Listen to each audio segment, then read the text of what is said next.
আমি জাদুর চিপসের গাছ। টুম্পা, তুমি অনেক ভালো মেয়ে, আর এবার থেকে এই গাছের সব চিপস তোমার। এই গাছের চিপস কখনোই শেষ হবে না। না, চকলেটের সাথে ওটা কি দেখা যাচ্ছে? ওটাকে কি চিপস বলে?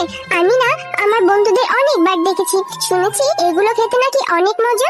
আমাকে একটু দেবে মা, আমি না কোনোদিন চিপস খাইনি। টুম্পা, এত দামি খাবার তোর পেটে সহ্য হবে না।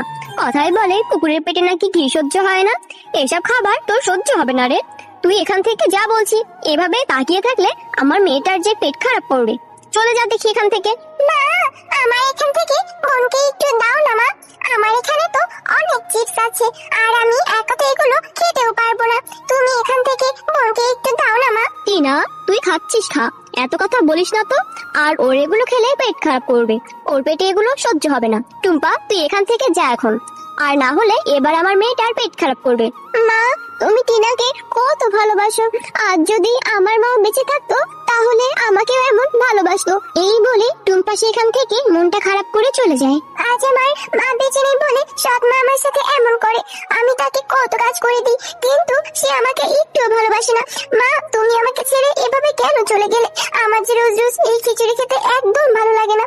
আমারও তো একটু ইচ্ছা হয় চিপস খেতে। আরে টুম্পা, এখনো খাওয়া শেষ হয়নি? তাড়াতাড়ি খাওয়া শেষ কর বলছি। খাওয়া শেষ করে বাগিনী ভাবির দোকান থেকে বাজার নিয়ে আয়। আমি বাগিনী ভাবির দোকানে টাকা আর লিস্ট দিয়ে এসেছি। এই তো মা, আমার খাওয়া প্রায় শেষ হয়ে গেছে। আমি খাওয়া শেষ করে বাঘিনী মামির দোকান থেকে বাজার নিয়ে আসি। বাঘিনী মামি, আমার মা নাকি তোমার কাছে বাজারের লিস্ট দিয়ে গেছে। লিস্ট অনুযায়ী আমাকে বাজারগুলো বুঝিয়ে দাও তো। হ্যাঁ রে টুম্পা, দাঁড়া এক্ষুনি দিচ্ছি। আমি তোর বাজারগুলো গুছিয়ে রেখেছি। এই নে ধর তোর বাজার। রোজ রোজ এই বাজারগুলো নিয়ে যেতে তোর কষ্ট হয় না রে টুম্পা? আর মুন্নি শিয়ালিনী যখন আসে তখনই তো বাজারগুলো নিয়ে যেতে পারে। তোর মতো একটা ছোট বাচ্চাকে দিয়ে কেন এত কাজ করাই আমি বুঝি না। তোর কি একটু কষ্ট হয় না রে টুম্পা?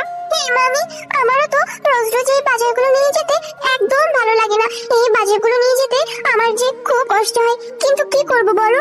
মায়ের কথা না শুনলে মা যে আমাকে আবার মারবে, এই জন্যই তো নিতে আসি। আচ্ছা মামি, তোমার দোকানে ওই চিপস গুলোর দাম কত করে? কেন রে টুম্পা, এই চিপস গুলোর দাম শুনে তুই কি করবি? এমনিতেও তো ভাতই খেতে পারিস না, আবার চিপসের দাম শুনছিস? এমনিতেও তো এগুলো তুই কিনেও খেতে পারবি না, তাহলে এগুলোর দাম তুই কেন শুনছিস রে?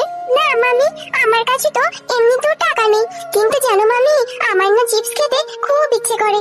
যদি একটু খেতে পারতাম তাহলে আমার খুব ভালো লাগতো।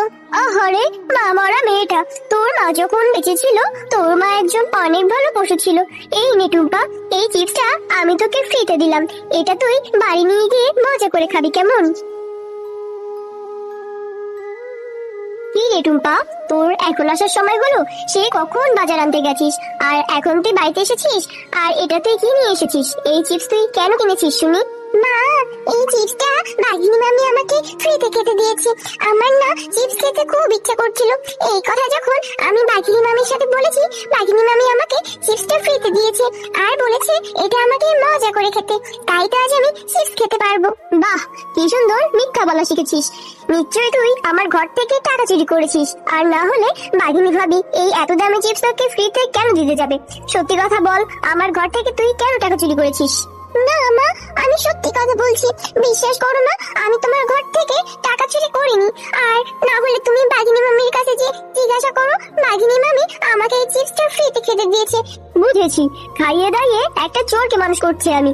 তোর মাঝে তোকে কেন ওইভাবে একা রেখে গেল, তোকেও সাথে নিয়ে গেলে পারতো। ভালোই ভালোই সত্যি কথা বল, তুই কেন টাকা চুরি করেছিস? আর শোন, যদি তুই এই চিপস আজকে খাস তাহলে আমি তোকে ঘর থেকে বের করে দেব। আমার সাথে সত্যি কথা স্বীকার কর টুম্পা, আর না হলে কিন্তু আমি তোকে সত্যিই বের করে দেব। বোন, তুমি কাঁদছো কেন? তুমি আর কেঁদো না, আর এই চিপসটা তুমি খেয়ে ফেলো। জানো বোন, এই চিপসটা খেতে না অনেক মজা। না রে, আমি এই চিপসটা খেতে পারবো না। মা বলেছে যদি আমি এটি খাই তাহলে নাকি আমাকে ঘর থেকে বের করে দেবে। সত্যি বলছি বোন, আমি কোনো টাকা চুরি করিনি, কিন্তু মা যে আমাকে বিশ্বাসই করতে চাইছে না। বাঘিনী মামি এই চিপসটা আমাকে ফ্রিতে খেতে দিয়েছে। আমি জানি বোন, তুমি টাকা চুরি করোনি, তুমি অনেক ভালো, কিন্তু মা যে কেন তোমার সাথে এমন করে আমি বুঝি না। আসো বোন, এই চিপসটা আমরা আমাদের উঠানের মাঝখানে মাটির নিচে পুঁতে লুকিয়ে রাখি। এরপর কিছুদিন পর আমরা এই চিপসটা মজা করে খাবো। আচ্ছা ঠিক আছে বোন, আমরা এই চিপসটা মাটির নিচে লুকিয়ে রাখবো, আর মাকে বলবো দিয়েছি। তারপর কিছুদিন পর আমরা দুই বোন এই চিপসটা মজা করে খাবো। এরপর টুম্পা ও টিনা মিলে সেই চিপসটা মাটির নিচে পুঁতে দেয়। ওরা দুই বোন এখানে এই চিপসটা মাটির নিচে পুঁতে রেখেছে। আমি জাদু করে এই চিপসটাকে একটা বড় চিপস গাছে পরিণত করি। এরপর পরীর জাদুতে সেখানে অনেক বড় একটা চিপসের গাছ হয়।